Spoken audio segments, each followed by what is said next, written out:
A dispersão de gases de efeito estufa na atmosfera não respeita fronteiras ou políticas. Independentemente do local de emissão, em algum momento, o resultado será sentido por todos. Não tem como falar em mudanças climáticas, por exemplo, pensando só no nosso município ou no nosso país. Dióxido de carbono, metano e vapor d'água são alguns dos chamados gases de efeito estufa, o GES. O dióxido de carbono representa 85% do total desses gases na atmosfera. Eles são chamados assim por serem responsáveis pelo efeito estufa, um importante fenômeno natural que ocorre na atmosfera e que mantém a temperatura amena na superfície da Terra, o que permite a existência de vida no planeta. Acontece que a ação humana vem lançando uma grande quantidade desses gases na atmosfera, intensificando o efeito estufa natural. E as pesquisas mostram que isso está provocando o chamado aquecimento global. Segundo os pesquisadores, a Terra está retendo mais calor, o que tem enorme impacto no clima global e, consequentemente, na sobrevivência dos seres que aqui vivem.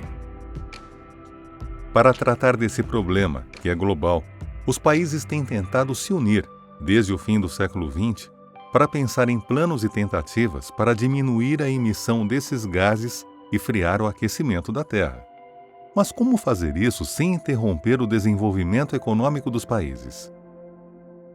O Protocolo de Kyoto, um acordo internacional proposto em 1997, estabeleceu que os países desenvolvidos deveriam reduzir suas emissões de gases de efeito estufa entre 2008 e 2012 em 5,2%, comparados aos níveis de emissão medidos em 1990. Infelizmente, os Estados Unidos, que são um dos maiores emissores de poluentes do mundo, não se comprometeram com as metas propostas e não assinaram o protocolo. Apesar disso, outros países desenvolvidos e muitos em desenvolvimento assinaram o acordo. Desse compromisso, surgiu um novo mercado global, o mercado de compra e venda de carbono. Esse mercado funciona assim. Um crédito de carbono vale 1 tonelada de CO2 equivalente. CO2 equivalente é a medida criada para representar o total das emissões de vários gases do efeito estufa. Com essa nova unidade de medida, foi possível calcular a emissão de poluentes de várias atividades humanas. Uma viagem de carro, ida e volta de Porto Alegre a Cuiabá, lança na atmosfera cerca de 1 tonelada de CO2 equivalente, o correspondente a um crédito de carbono.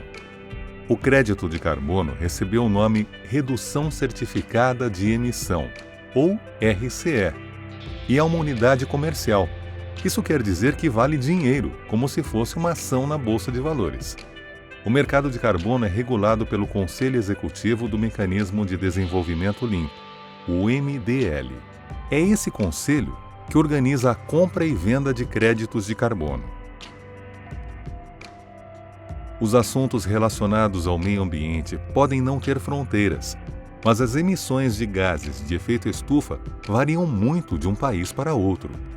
O que o mercado de crédito de carbono tenta fazer é diminuir as emissões dos países que mais lançam gases de efeito estufa na atmosfera, incentivando projetos que levem em conta a baixa emissão.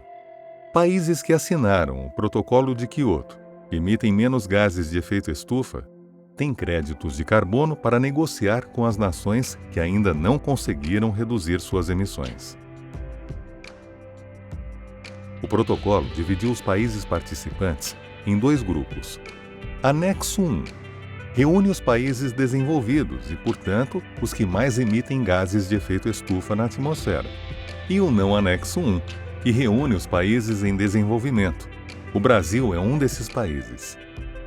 Em comum acordo, os países signatários decidiram que os maiores poluidores deveriam poluir menos e incentivar o desenvolvimento nos locais mais pobres do globo, equilibrando as contas das emissões. Mas como a ideia não era frear as atividades econômicas nos países já desenvolvidos, ficou estabelecido que eles poderiam comprar créditos de carbono para manterem suas produções. Os países do não Anexo 1, que têm uma produção industrial menor, recebem esses créditos para investir em seu desenvolvimento econômico. Para regular o mercado de carbono, o protocolo estabeleceu limites de compra de créditos de carbono. As negociações também ocorrem quando os países investem em projetos de redução da emissão de gases de efeito estufa que se transformam em mais créditos de carbono. O objetivo desse mercado é equilibrar o desenvolvimento econômico entre as nações mais e menos desenvolvidas e incentivar a redução da poluição por todos os países. A mesma lógica funciona para empresas, que são grandes emissoras de gases de efeito estufa. As companhias podem comprar créditos de empresas que emitem menos. Também como as ações, os créditos de carbono são negociados nas bolsas de valores e o preço desses créditos varia conforme a oferta e a procura, do mesmo jeito que qualquer outro mercado. A maioria dos países do Anexo 1 superou a meta de reduzir em 5% suas emissões até 2012. Mas os números do aumento global das emissões não diminuíram.